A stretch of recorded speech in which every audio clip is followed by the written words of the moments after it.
Hello learners of South Africa, I trust I find you in good health and I trust that you are preparing well for your upcoming exams. My name is Michelle Mason, I come from Fourways High School and I'm very happy to try and help you through this stressful time. Just a little bit of inspiration for you. Just remember that your studies shouldn't be about putting one huge effort in now. It should be the sum of many small efforts throughout the year. And many small efforts will count to big success. All right, so make sure that you are well rested, make sure that you are preparing well, make sure that you give yourself enough time to complete your studying and be well prepared for your exams. Without further ado, let's have a look at what we're going to be going through today. We're going to be focusing on climate and weather today. If we have a look at the checklist, there's a couple of things that I would like you guys to make sure that you are well prepared for in order to understand this section. Now, the first of those is to describe global air circulation, which was covered at the beginning of the year. So global air circulation is very important. Tropical cyclones, especially in terms of their formation and effects, those are very important when you are answering just about every single matric paper that you'll come across. You also need to be able to identify and explain weather patterns over Southern Africa. You need to be able to look and interpret synoptic weather maps. And you also need to be able to explain the causes as well as the effects of climate change for these particular questions. Now that we've finished looking at our checklist and the important concepts that you will need to know, let us move on to question 1. Let's have a look at that question. It says, refer to figure 1, which shows how temperatures over a city and its surrounding areas differ. This is an example of microclimate. Now, when you approach this question, one key definition that we looked at was microclimate. And you should already know that that refers to a localized climate, which can either be experienced over a valley, when we did valley climates, or can be experienced over an urban area, when we looked at urban climates. If we have a look at the diagram, it says figure 1 represents temperatures over a city. That should immediately tell you that you are dealing with an urban climate. If we have a look at the diagram, you will see a couple of important things. You will see that they've given you the y-axis showing temperature readings. Please, people, remember that when you're writing down an answer and they ask you for a temperature, if you don't put the unit, for example, degrees Celsius, they will not mark it correct. So never forget to put your unit, please. If we have a look furthermore at that diagram, we'll see they've labeled where the CBD is, they've labeled the rural areas as well as farmland areas. And if you have a look at that graph, you'll notice that there's a marked difference in the red temperature line as we move from the urban area, sometimes known as downtown, towards the rural area. Let's have a look at those questions. Right, question 1.1 says, give the concept used to describe the condition shown in figure 1. Now, when we did this section, one of the big parts of it was learning about urban heat island. So when they say give the concept, they just want the phrase that describes the situation which you saw in the diagram. So our correct answer would be an urban heat island. Also look at your mark allocation. If they only say 1 times 2 for 2 marks, most of the time they're looking for a one-word answer or even just a phrase. If we have a look at question 1.2, it asks you to state the approximate surface temperature being experienced over the city center. If I scroll up back to the diagram, when you're reading or trying to get a reading off a graph, you must remember to give an accurate as possible reading as you can. Even use a ruler if you have to, all right? So let's have a look at our CBD. If I were to use a ruler and I were just to mark off where that temperature reading intersects with the CBD, Okay? I can read it off more effectively. Use your ruler in order to get a decent reading from there. I don't have a ruler, so mine wasn't straight, but don't forget your rulers. So if we read it off there, we will see that it's just over halfway point between 33 degrees Celsius and 34 degrees Celsius. So usually they give you a little bit of leeway when you're giving an answer. So to be safe, let's say it's roughly 33.7 degrees. Let's write it in. 33.7 degrees Celsius. So many times I mark papers and people don't put their units in. You are losing very easy marks, people, so please remember to put them in. Again, it's only worth 2 marks, so they're only looking for one thing. Let's look at the next question. Question 1.3. Choose the correct word from those given in the brackets. So they're giving you a selection, and you must give the correct one. A, temperature either decreases or increases outwards from A.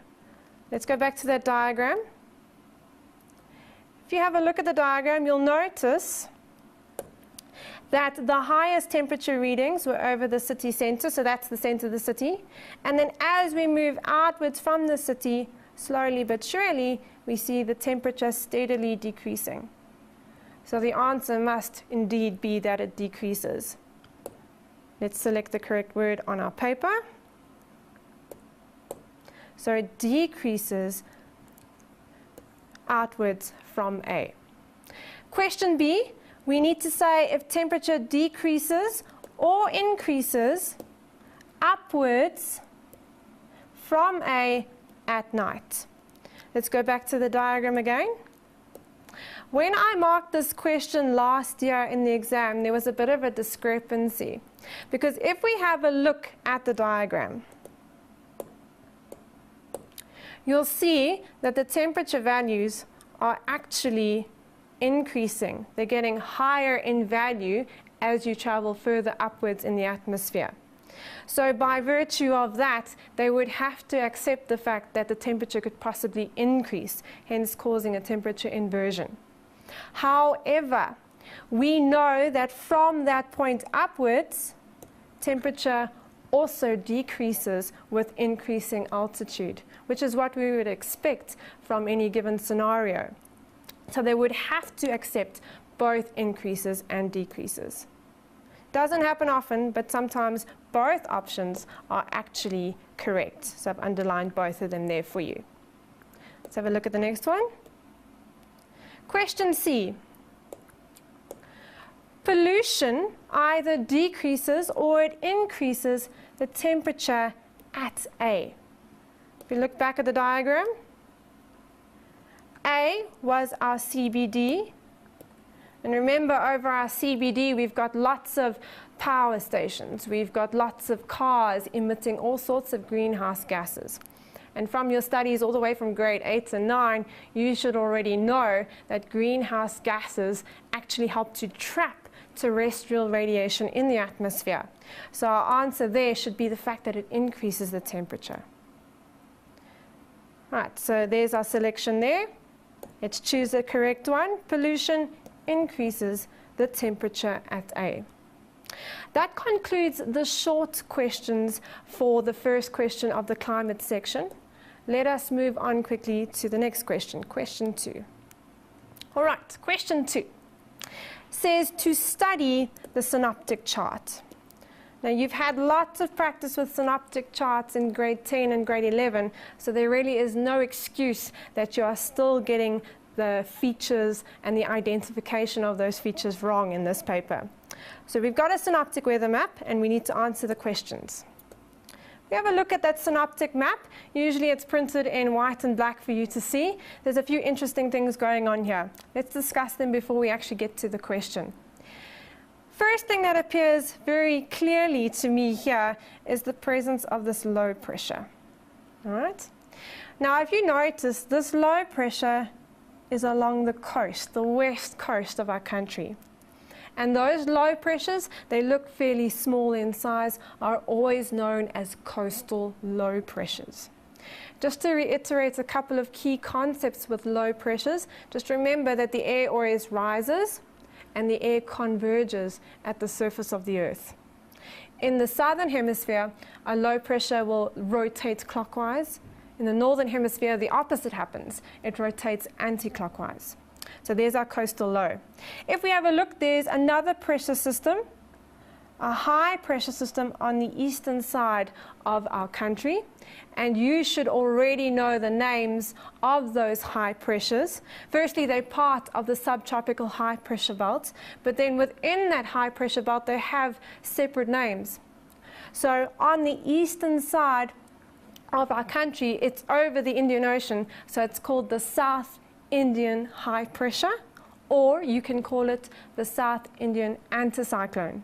Just to go over a few concepts about high pressures as well, just to consolidate that material, you need to remember that a high pressure does the opposite of a low pressure. In a high pressure, the air sinks, it diverges at the Earth's surface.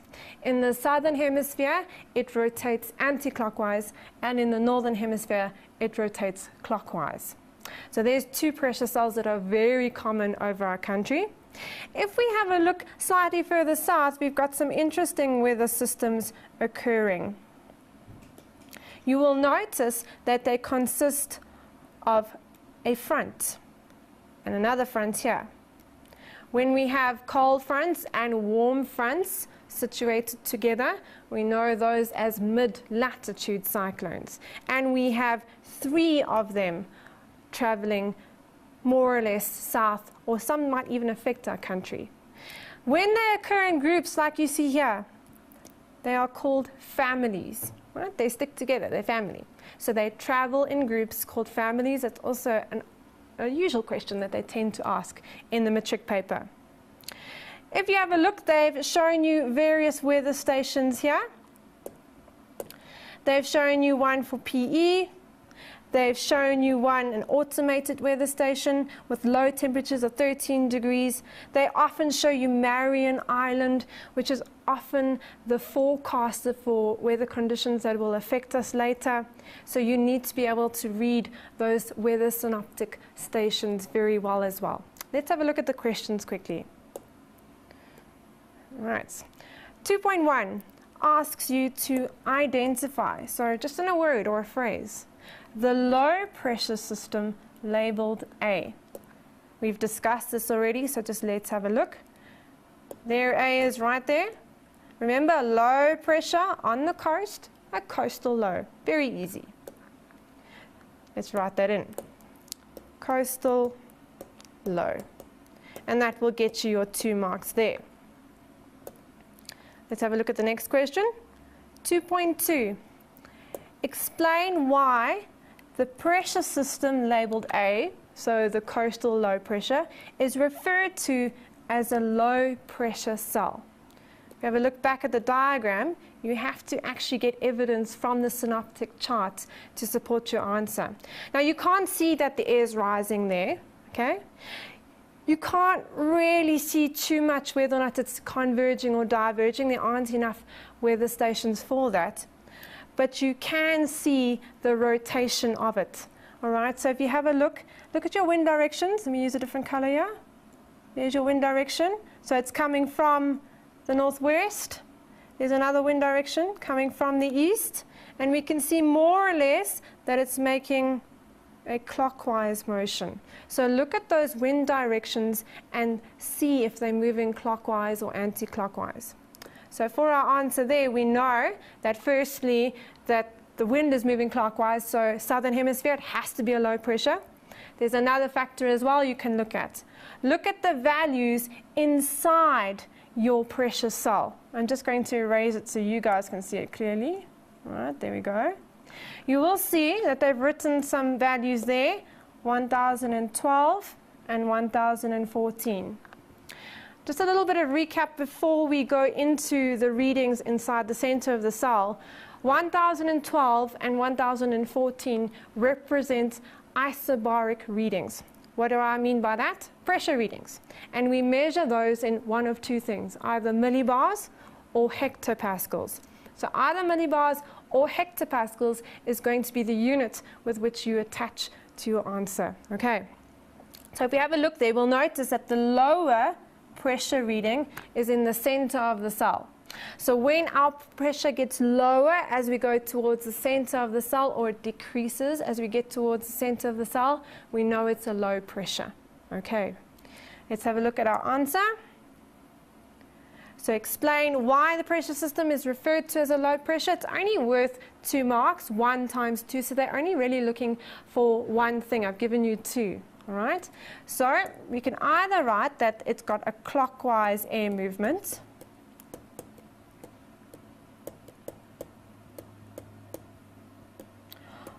or we can write that the lowest pressure reading is at the center of the cell.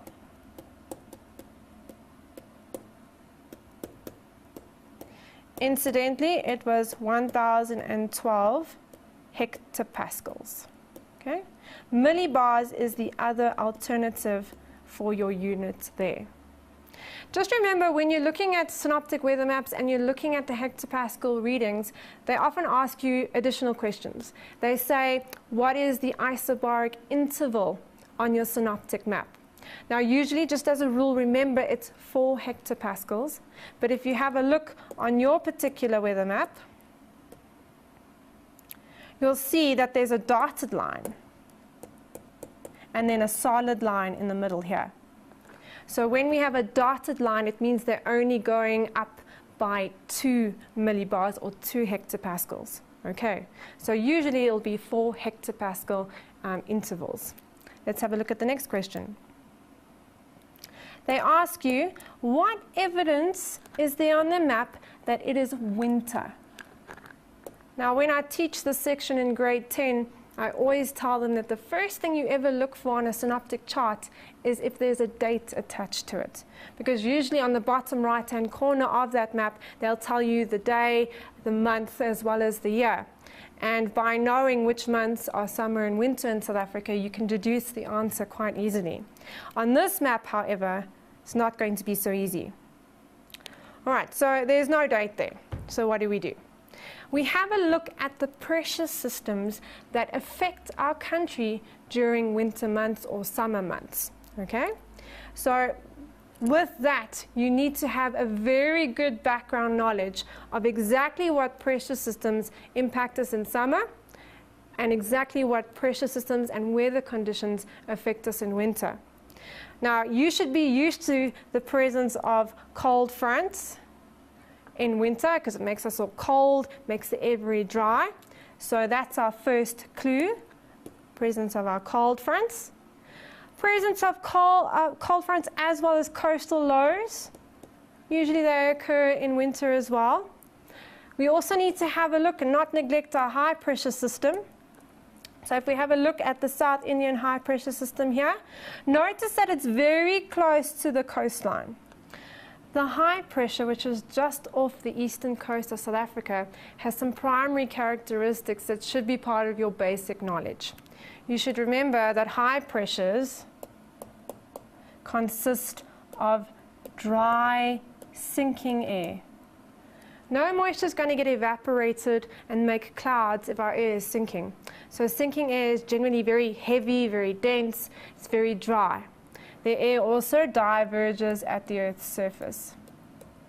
So based on the idea that we have dry descending air, it means we're going to have clear skies and sunny weather. So that high pressure, that South Indian anticyclone, is primarily responsible for the ideal outdoor weather that we get over the east coast on this particular synoptic chart. Let's write our answer in. Okay. All right, so we need to say that the South Indian high pressure, I'm just abbreviating here, South Indian high pressure creates dry, descending air, or sinking air, however you want to say it. This brings clear skies. So when they ask you why, they're also asking you to explain why. So you can't just say that there's a South Indian high pressure and it's therefore going to be clear. You need to say that the air sinks in that high pressure system, making the air dry, therefore creating your clear skies. Let's have a look at the next question. 2.5. Give a reason for the overcast conditions at Marion Island. We need to go back to our diagram once more. We need to find Marion Island. There it is. And you will see that the colored in circle, just by the pink line there, means that we have 8/8 overcast cloudy conditions. Now, if we have a look at what's causing that, you'll notice that there's a cold front that has just passed, and there's an occlusion and a cold front on the way. Now remember, when you studied cold fronts and mid-latitude cyclones in your matric syllabus, you were taught that where we have a front, cooler air wedges in underneath the warmer air and pushes it up. And it's the result of this uplift of air that creates condensation, evaporation, and cloud formation. So you need to be able to describe the fact that your cold air from behind the cold front, okay, is pushing up the warmer air from in front of that cold front, and it's creating conditions that are conducive to evaporation, condensation, and cloud formation. Okay, let's write that down. We need to say that there was a cold front, okay, or the presence of a mid-latitude cyclone, and that means that warmer air is pushed upwards above your cooler air. And it's as a result of this that we get condensation and clouds forming. Question 3, they give you a newspaper article. So it is referred to the newspaper article on SA penguins on thin ice. Okay? And answer the questions that follow. All right, I'm going to read through it with you very quickly. It says, scientists report disturbing conditions at Marion Island. The population of penguins is dropping at Marion and Gough Island. Although researchers are still trying to figure out the reasons for the decreasing number of penguins, the trend is almost certainly due to global climate change. When you're reading through it, you should also be highlighting. Together with this, the average annual sea temperature has increased from 5.3 degrees Celsius to 6.8 degrees Celsius. The total annual rainfall has also dropped. Major changes in food chains have occurred with a decrease in squid and krill, which are the main source of food for penguins. So from reading this article, you should already know that we're referring to a result of global climate change. And when you're dealing with your syllabus, they're going to be asking you a lot about global warming. They usually put articles or they'll put cartoons, and they'll ask you often essay questions with it. They'll ask you to define global climate change or global warming, as well as the causes that lead up to it. Let's have a look at our questions very quickly. Question number 1. What does global climate change literally mean? Right? The answer is very simple. As the statement suggests, it's a change in the average climate or the average weather conditions that are being experienced. So it represents an average change, let's write it down, in climate conditions,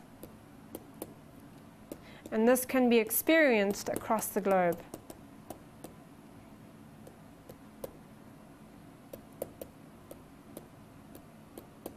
Right, easy as that. If you just learn that, you get 2 marks. Simple, huh? Let's have a look at the next question quickly.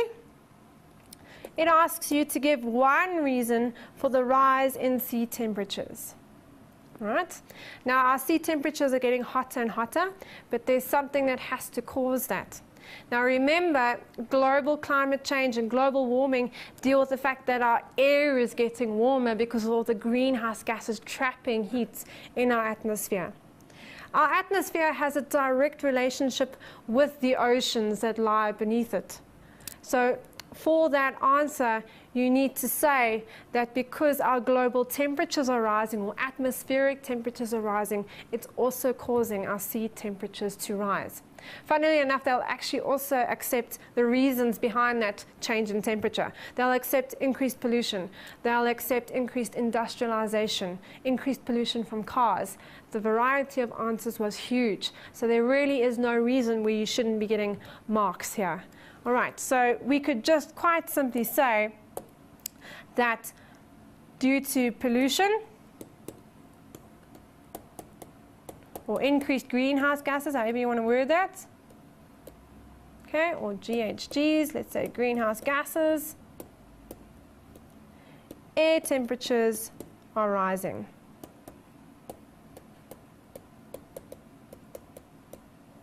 And these directly affect sea surface temperatures. SSTs, just my shorthand there for sea surface temperatures. I don't have space to put it there, but if you mention any of those effects once more or causes of global warming, they will mark it right. Let's have a look at the next question. Besides the rise in temperature, state 2 factors identified by scientists as reason for the decreasing penguin numbers. Now you can refer to your article here to get those answers. It's almost like a comprehension, but the answers weren't exclusive to that newspaper article. So let's have a look at some of those reasons which they mentioned. Let's go back to article. Once more, they said that the total annual rainfall has dropped. They mention the changes in the food chains as well as decreases in squid and krill. Okay, let's have a look at our question again.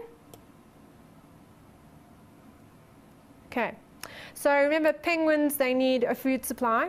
So because they have not enough krill left, so a decrease in squid and krill.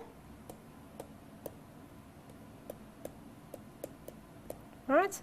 Their food chains have been disrupted in this manner. You could also mention other things aside from that. So you could talk about an oil spill.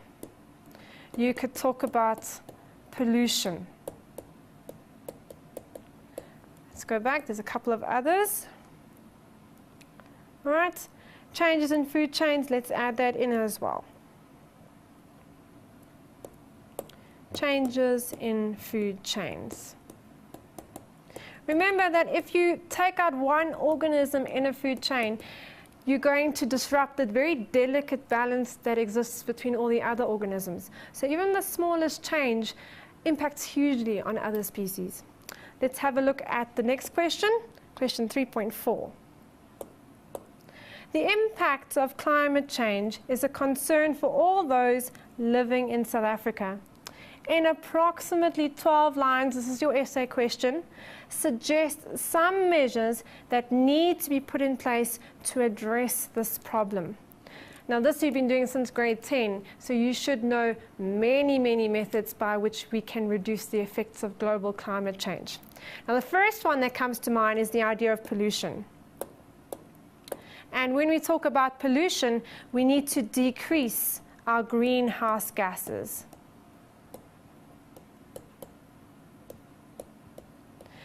How do we do that? We already know that most of our greenhouse gases come from a variety of sources. So the first of those is industrialization, all right? So we need to reduce the amount of industry we use with non-renewable methods. We also need to improve our transportation system because that releases greenhouse gases too. Especially things like public transport.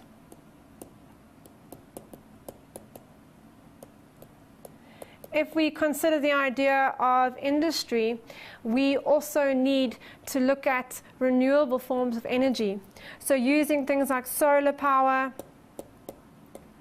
wind energy, tidal energy, those are all viable, renewable options for energy production in Southern Africa. In addition to that, you should have also learned that one of the primary reasons we have so many greenhouse gases in the atmosphere is because of the rate of deforestation. Now remember, forests and algae living in the sea, any plants, they act as what we call a carbon sink.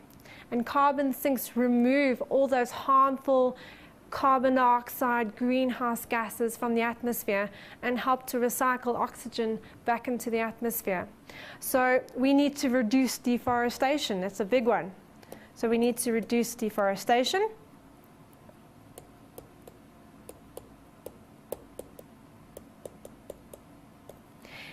Even things like the way we build our buildings, because they absorb a lot of heat. If we use more reflective building materials, it helps to rather reflect the light instead of absorbing it. Now, I don't have too much space on my page left, so I'm just going to explain a few more things. We also need to maintain green belts in our cities. If in doubt, if you're ever stuck with an answer or a last point to put in your essay, you can even talk about educating people on the consequences of global climate change, which is exactly what we're trying to do here. You should also know about major agreements that were signed between nations. A big example of that was the Kyoto Protocol. And that protocol said that countries who signed it had to reduce their carbon emissions by a vast percentage. And what we're doing now lately in industry is if they don't do that, there are actually fines, there's legislation, there's laws saying that you have to reduce your carbon emissions. Even the cars we drive have to be within a certain framework for carbon emissions. That is the end of question 3. I think it's time, and I think it's time for a well-deserved break. Let's go to an ad break.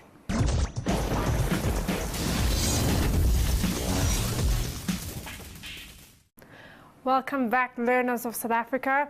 I admire your determination and will to do well in your exams. Let's get through the last of these questions to help you prepare.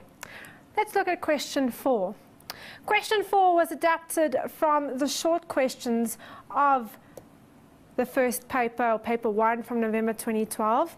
It asks you to refer to a figure that shows factors that influence the weather and climate over South Africa. You have to complete the following sentences by filling in the missing word. Let's have a look at the diagram. When you're filling in missing words or choosing from a selection of ideas from a diagram, just remember sometimes they're actually giving you answers to choose from in a diagram. So don't try and make up something by yourself. Look and see what they're giving you first and then choose from that selection.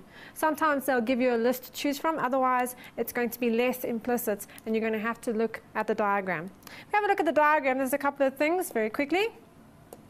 We'll see that the plateau is playing quite a large role. Our plateau meaning our high-lying area before we reach the escarpment. It's fairly high above sea level, so our temperatures are actually fairly cool in comparison to other places of the same latitude, okay, a lot of the time. We have our 2 currents. The warm Mozambique current, it makes the east coast warm, moist, lots of rainfall. The cold Benguela current has the opposite effect. It makes the west coast dry, quite cool at times, and obviously reduces the impact of rainfall there. We also have our escarpment, which has rather steep slopes, and it acts as a barrier to moist air coming off from the Indian and Atlantic anticyclones onto the plateau. So our plateau is drier in winter because of that barrier formed and less moisture comes inland. Let's have a look at the questions. 4.1. The Something Ocean keeps the east coast of our country warmer than the west coast. Remember, you should automatically know this by now, and from your diagram we saw the Mozambique current, but rather call it the warm Mozambique current.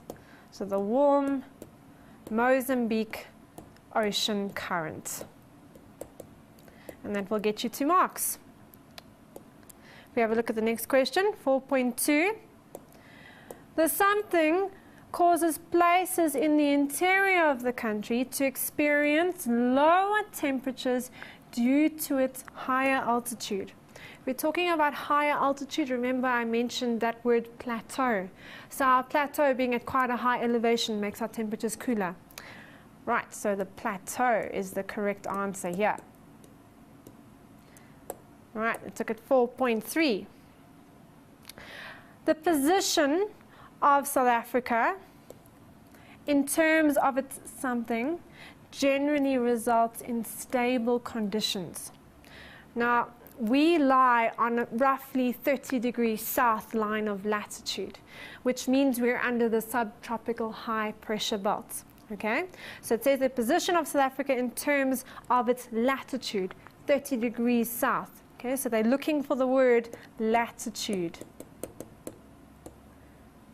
Remember, 30 degrees south means that we have stable conditions. If you're not sure what the word stable means, it generally means dry, sunny conditions. And what's responsible for those? High pressures. 4.4.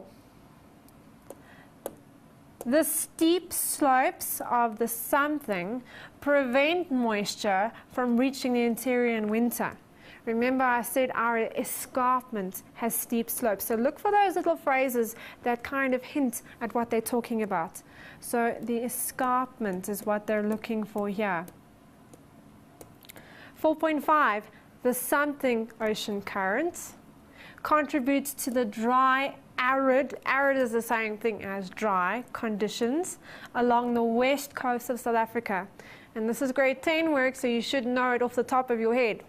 The cold Benguela current makes those dry, arid conditions happen on the west coast. Always call it a cold Benguela or a warm Mozambique, because you're telling the marker that you know exactly what type of current that is. Those are the short questions. Let's move on to question 5. Right, question 5. It says study figure 5, which shows the frequency of the occurrence of tropical cyclones. If we have a look quickly at the diagram, you will see that they've given you the frequencies in the form of a bar graph for all the areas of our oceans. And they tell you more or less how much each of those bars represent. Okay? Notice as well that those tropical cyclones are rarely above 30 degrees north or 30 degrees south. They're occurring within the tropics. They're also not occurring right on the equator. The reason for that being, when we have tropical cyclones, there's no Coriolis force to help them move or form for that matter. Although the sea surface temperatures are warm and they form in this tropics area, it's tropical, it's hot. The sea surface temperatures are at least 26.5, 27 degrees Celsius. Let's have a look at those questions quickly. Question 5.1 asks you, name, don't explain anything, the ocean with the highest number of tropical cyclones. We have a look there, they've labeled all our oceans for there, they're being nice to us. So if we have a look at where the biggest bars are, there's quite a big one in the Pacific Ocean, another big one there, a couple more in the Pacific Ocean on that side of our map. So by default we can already see by just looking at the sizes of those bar graphs that the Pacific Ocean is experiencing quite a large number of tropical cyclones. So quite simply, to name the ocean, the Pacific Ocean. Let's write that in. Pacific Ocean. Always get into the habit of writing ocean. It's like forgetting your surname when you're writing out your name. It's called Pacific Ocean, not just Pacific. Okay, I don't like it when they do that. All right, next question. 5.2.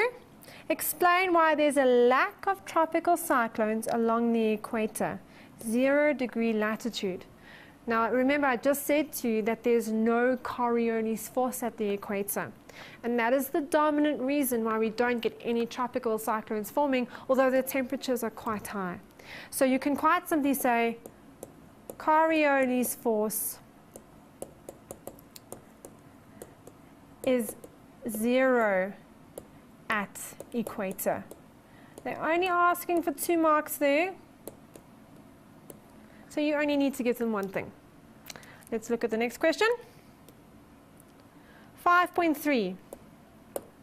What is the relationship between the occurrence of tropical cyclones and the sea temperature that exceeds, so goes higher than 26.5 degrees Celsius? The higher our sea surface temperatures go, the more evaporation takes place, the more condensation occurs, the more clouds and cumulonimbus clouds form, and the more tropical cyclones we are going to experience. So the relationship is, you need to phrase it as when one section or one aspect does one thing, what happens to the other. So when we have an increase in temperature, we have an increase in the number of tropical cyclones. So you need to write that out. Increase in sea surface temperatures causes an increase in occurrence of tropical cyclones. Okay, quite simple. And that's also only worth 2 marks, but you have to state the full thing. Next question. Give 2 reasons why tropical cyclones do not occur in the area marked A. Let's find A quickly.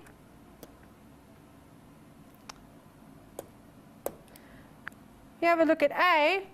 It's south of South Africa, and we already know that we're in the 30 degrees subtropical high pressure belt zone. So if we have high pressures, that's not going to mean we're going to have large scale condensation and evaporation at all. Okay? So you can actually state that. The fact that we are too far south for tropical cyclones to form. We have high pressures. Let's fill it in.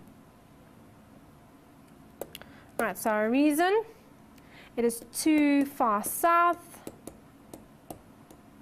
So in other words, plus minus 30 degrees south means that we have subtropical high pressures, which cause stable, dry conditions. Okay, so that's one reason as well. As we go further south towards our polar regions as well, if you remember, we also get colder. So our sea surface temperatures are also too cold. So sea surface temperatures are less than the required 26.5 degrees Celsius. They can't form, or less than 27 degrees. Usually they use 27 degrees Celsius. So there's your 2 reasons there. Let's move on. Question 5.5. Explain, so you're going to have to write a little bit here, why tropical cyclones dissipate. Dissipate means that they wither away, they die out when they move over land. Now there are 2 dominant reasons that I always teach my matrics. And the first thing is the differences in the consistencies of the surfaces. The ocean is a relatively smooth surface, where the land is undulating, it's hilly. So the fact that we have hills and a more uneven surface of the land creates friction. So we can actually write that down. Friction from land surface actually slows the tropical cyclone.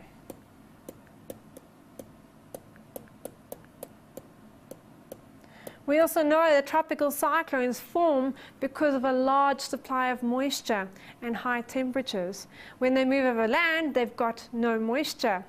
Remember that a tropical cyclone is driven and sustained due to the idea of latent heat being reduced or released during the process of condensation.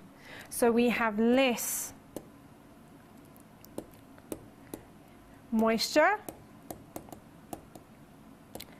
less condensation, and therefore less latent heat. And there's 2 reasons for you right there. Question 5.6. State, so we don't have to explain too much, the impact that tropical cyclones have on the economy of countries that lie in their path. Now, most of matric students, they read that question, they're like, yes, I know lots of impacts that, or effects that tropical cyclones cause, but they don't look for the exact type of effect that the question is asking. And it's only the economy, not the environment, not society, not people. So if you do give extra effect to do with society or with the environment, they will mark that as irrelevant, so be careful there. So if we're looking at the economy, what drives our economy? And one of those things is agriculture, all right? So we're going to have reduced crop yields.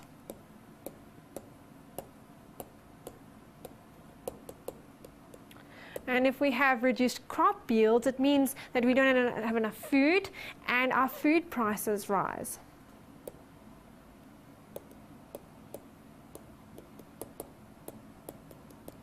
We also have large-scale damage to infrastructure. So damage to infrastructure. And this is always costly to repair. Because of that, we have to import more food, we have to import supplies, and that means that we have to spend money. We also don't have enough exports, so reduced exports. And so our economy starts to decline. We need to get foreign aid from other countries to help with the refugees or people that have suddenly been displaced, which also costs a lot of money.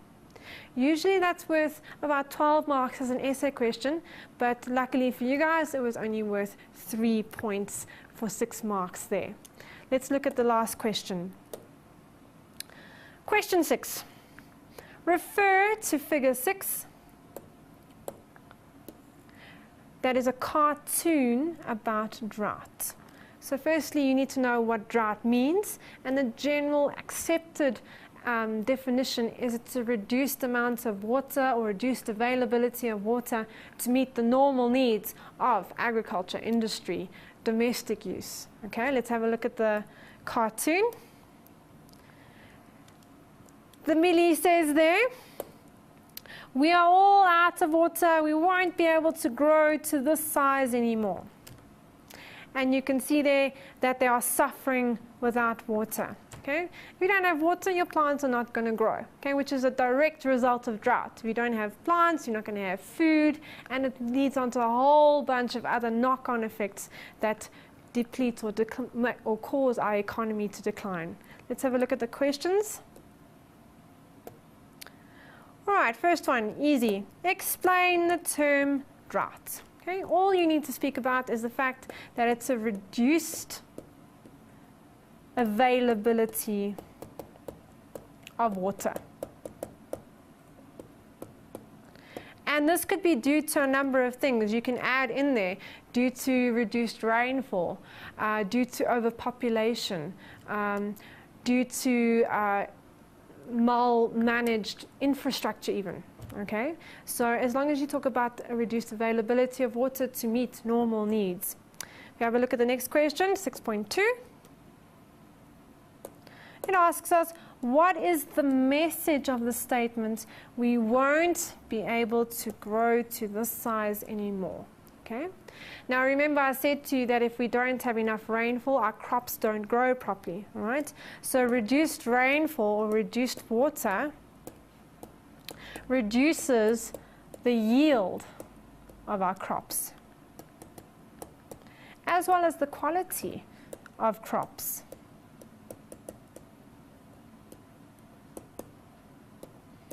If we don't have enough crops, it might lead to situations of famine.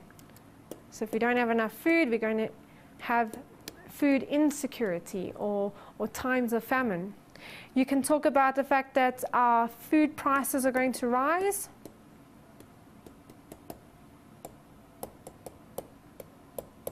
And that will get you 2 times 2 marks. Only 2 things are necessary there. Let's have a look at question 6.3.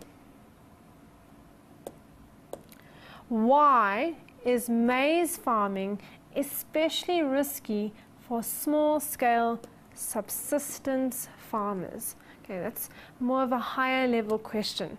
Firstly, you need to understand what it means to be a subsistence farmer. There's a difference between subsistence and commercial. Subsistence basically means that you are farming for yourself and your family to consume all that food without selling any of it for profit. Whereas commercial farming means you're farming on a large scale to sell most of that yield for profit. Okay? So why is maize farming in this situation risky for our subsistence farmers? Now there's a couple of things we need to discuss here. Remember, subsistence farmers, they're usually poorer. So most of our subsistence farmers are in Africa. So the first idea is that in Africa we experience a lot of drought, especially in the Sahel region in the western parts of South Africa. And subsistence methods are the only way in which they're going to get food. If you think about subsistence farmers, they don't have access to technology. So they don't use drought-resistant seeds. So they have no genetically modified seeds. For example, drought resistance.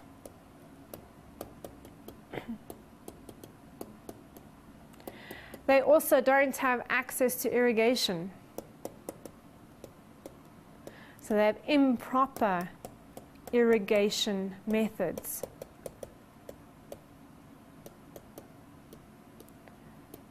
Most of the time they're only relying on the rainfall they receive. They don't have sprinkler systems, they don't have dams to store water or anything like that. Let's move on. It's only for 1 mark, so there's 3 things to choose from there. Right, and lastly, question 6.4, we're nearly there. It says Africa urgently needs to address the problem of drought. Make suggestions, approximately 12 lines, on how to sustainably reduce the impact of drought. Okay? Now this is a section that the present grade 12s also did in grade 11, and I've said to my present matrics I need to go back and make sure they know the measures to combat drought effects as well as flood effects. And there are a number of things. Let's see if I can list as many as I can. Alright, so when we're talking about drought, we need to make sure that we have adequate water storage methods. Okay? So we need to build dams or other water storage facilities. Okay? We also need to make sure that we use our water wisely.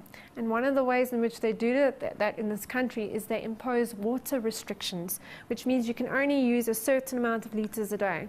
So water restrictions is another one. Just remember to write this all out in sentences, please. So water restrictions. Okay? We need to also adopt other methods such as stockpiling livestock feed, stockpiling drought-resistant seeds. Let's add that in. So we need to stockpile livestock feed to keep our animals healthy. We need to stockpile seeds. We also need to look at the way in which we irrigate our plants. One of the things about previous methods of irrigation is, firstly, they water their plants at the wrong time of the day, and they use what they call a sprinkler system. And what that basically does is it releases the water in a spray. And if you've got tiny droplets of water, it means it increases the overall surface area of that water, which is therefore more prone to evaporation. All right? So we need to adopt proper irrigation methods.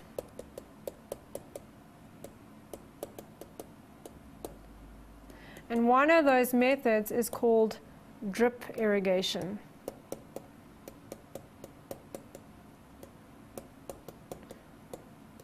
Now what they do with drip irrigation is they have a piping system that runs along the ground, and then they literally let water drip. And so because you've got bigger drops of water, it minimizes the surface area of that water so that it doesn't get evaporated so quickly. Okay. Other things we can do. We also need to maintain our wetlands, because remember, wetlands are important sources of water.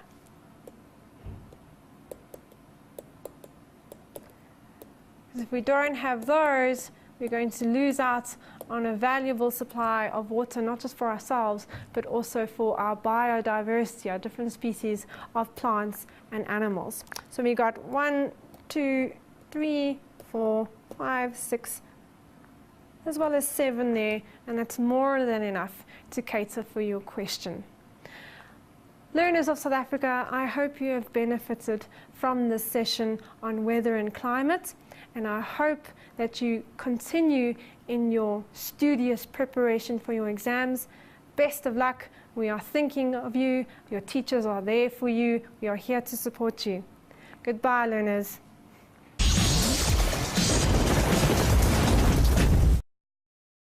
In order to understand this section.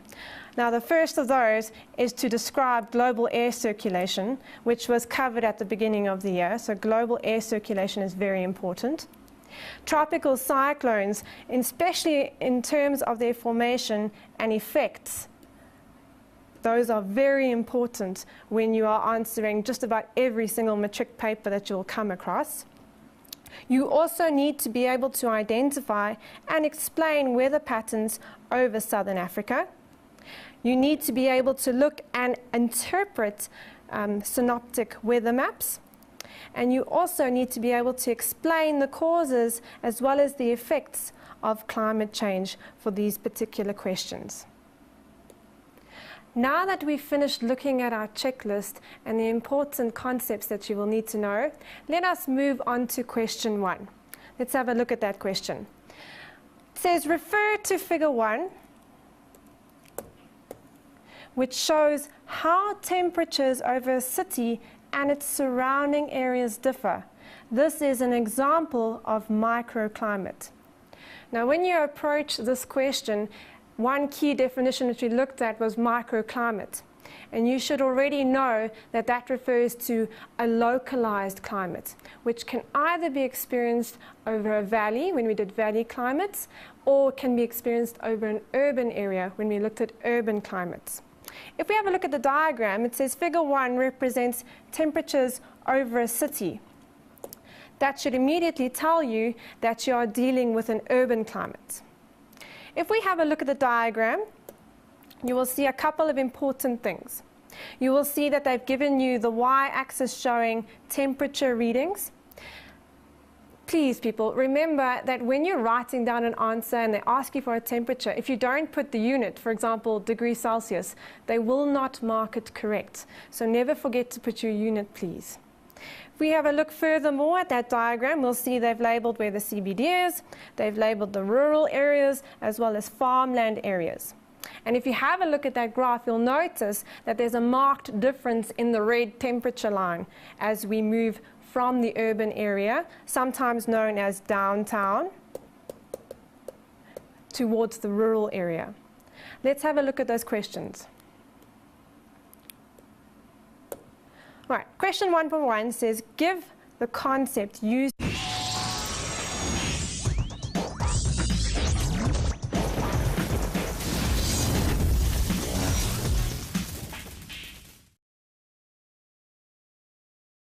Hello learners of South Africa, I trust I find you in good health and I trust that you are preparing well for your upcoming exams.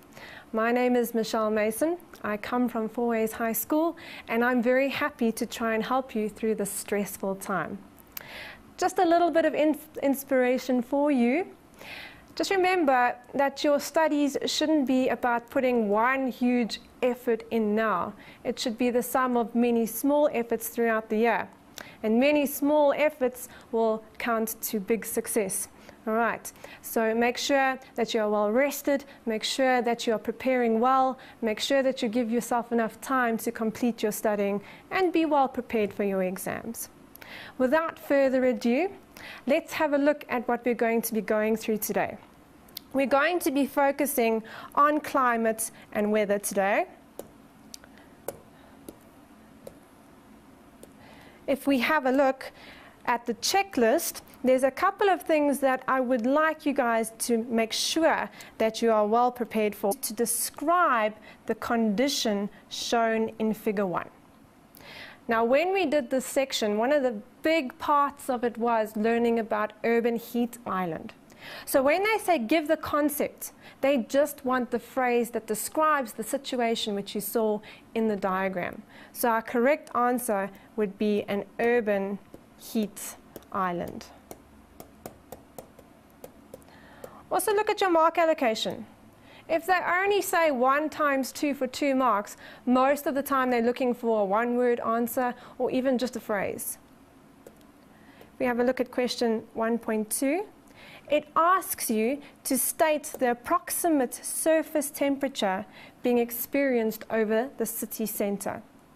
If I scroll up back to the diagram, when you're reading or trying to get a reading off a graph, you must remember to give an accurate as possible reading as you can. Even use a ruler if you have to, all right? So let's have a look at our CBD. If I were to use a ruler, and I were just to mark off where that temperature reading intersects with the CBD, okay, I can read it off more effectively. Use your ruler in order to get a decent reading from there. I don't have a ruler, so mine wasn't straight, but don't forget your rulers. So if we read it off there, we will see that it's just over halfway point between 33 degrees Celsius and 34 degrees Celsius. So usually they give you a little bit of leeway when you're giving an answer. So to be safe, let's say it's roughly 33.7 degrees. Let's write it in. 33.7 degrees Celsius. So many times I mark papers and people don't put their units in. You are losing very easy marks, people, so please remember to put them in. Again, it's only worth 2 marks, so they're only looking for one thing. Let's look at the next question. Question 1.3. Choose the correct word from those given in the brackets. So they're giving you a selection, and you must give the correct one. A, temperature either decreases or increases outwards from A. Let's go back to that diagram. If you have a look at the diagram, you'll notice that the highest temperature readings were over the city centre, so that's the centre of the city. And then as we move outwards from